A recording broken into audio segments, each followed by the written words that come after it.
Hey guys, Ginger here with a Fallout Top 10 video. Now this Fallout Top 10 is going to be on the top 10 best weapons you can find, buy, build, or anything to do with the making of weapons in Fallout 4. Now these weapons are just my top 10, they might not be yours and they might not be what you agree with, but we'll just have to see. If there is something that you disagree with, then please do tell me.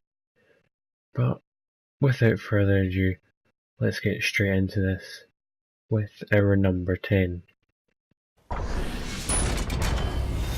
Now at our number 10 we have the rightfully named 10mm pistol. This pistol you can find at the very start of the game as you come out of the vault. The reason why I chose this pistol is because you can get it from the very start of the game. It has a great fire rate, it has so many modifications, and the ammo is absolutely everywhere. You can find it on any dead body or any vendor. That's why I chose this. Now the stability is okay for a very starting pistol, and the fire rate is okay, but you can change that when you go to mod it.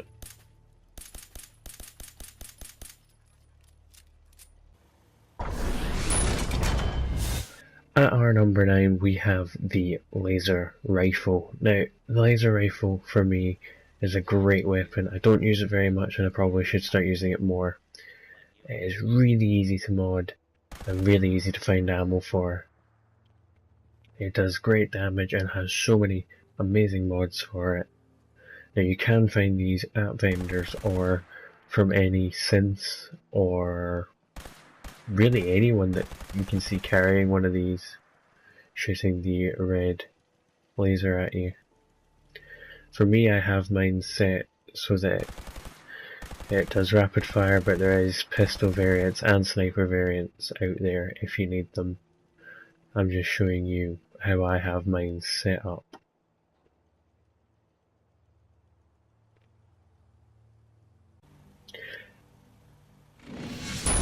And in at our number 8 spot is the combat shotgun. This thing is amazing. You can find it near to the start of the game from any vendor, and sometimes even you can find it from people. Now, going through this weapon, it is not the best for a fire rate and is really not the best if you want long range targets, so I suggest if you're going to use this you stick close to your targets and you know where to find the ammo. In at our number 7 spot we have the flamethrower. Now this is for you heavy weapon fans. This weapon is great if you want to bat people close up, doing the fire damage, and you never really need to reload, considering that it can hold lots of flamer ammo. Now unfortunately it really has a really insignificant range. As you can see there, I just shot it at Preston, he was pretty much right in front of me and he didn't even feel it.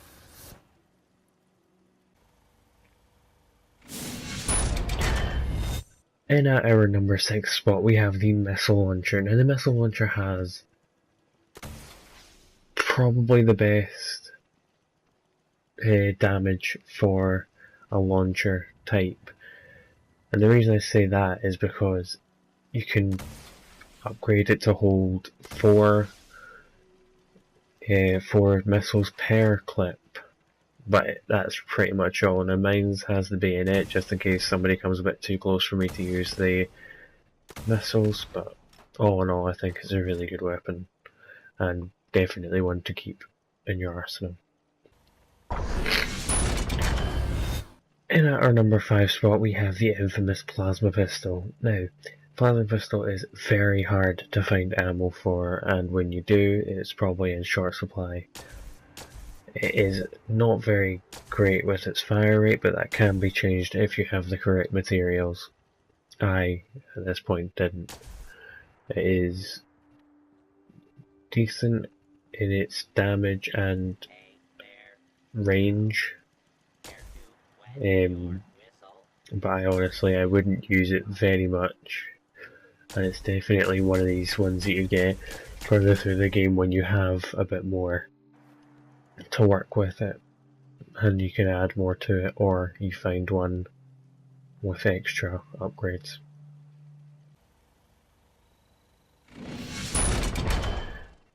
In our number 4 spot we have the Institute Rifle. Now the Institute Rifle is probably one of my favourite rifles, and not only for the blue beam, it's most of the time a lot more accurate than the laser rifle. It uses the same ammo, so it's very easy to find. You can find this weapon on any synth that isn't carrying a shock baton. It has tons and tons of mods and upgrades, and really just one of these ones that you really want to carry around. Now it is a bit big, but it does make up for its size in fire rate, ammo capacity and ammo availability.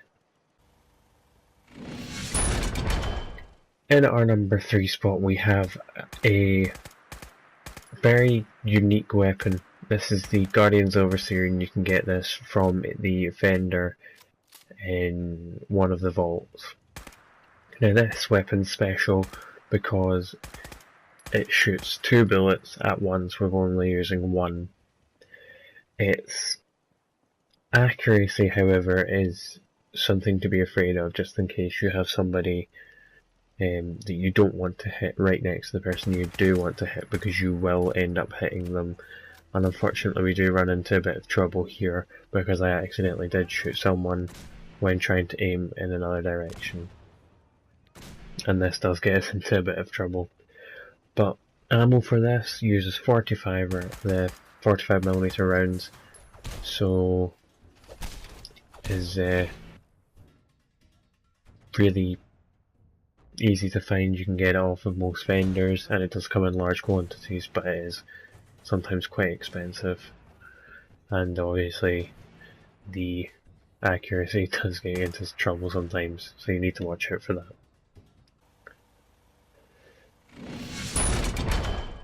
In our number 2 spot is the probably best known weapon, the Fat Man Nuke Launcher.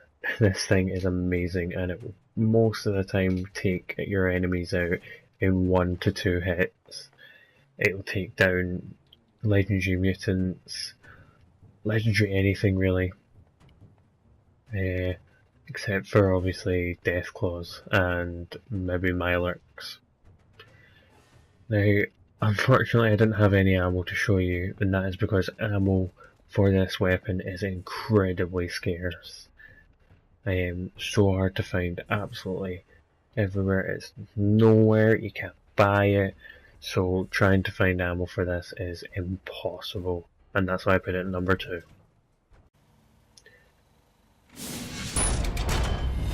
And at our number 1 spot, my personal favourite weapon is the Spray and Pray. Now this thing is a submachine gun, and it does explosive damage. I keep this thing on me at all times. It completely wrecks whoever I'm going up against. Now, they don't want to get too close to me because it does do explosive damage to yourself, and unfortunately the accuracy on it isn't that great. Now, this thing can be upgraded, but when you get it, it's pretty much fully upgraded. There's only, I think, 2 things you can do to it afterwards. As you can see here, shooting Codsworth, and it does do damage to me. And then I go back in, and it will even take out people in power armor, as I'm about to show you. Now, thanks for watching guys. That's been my top 10, and I want to hear yours. See you next time.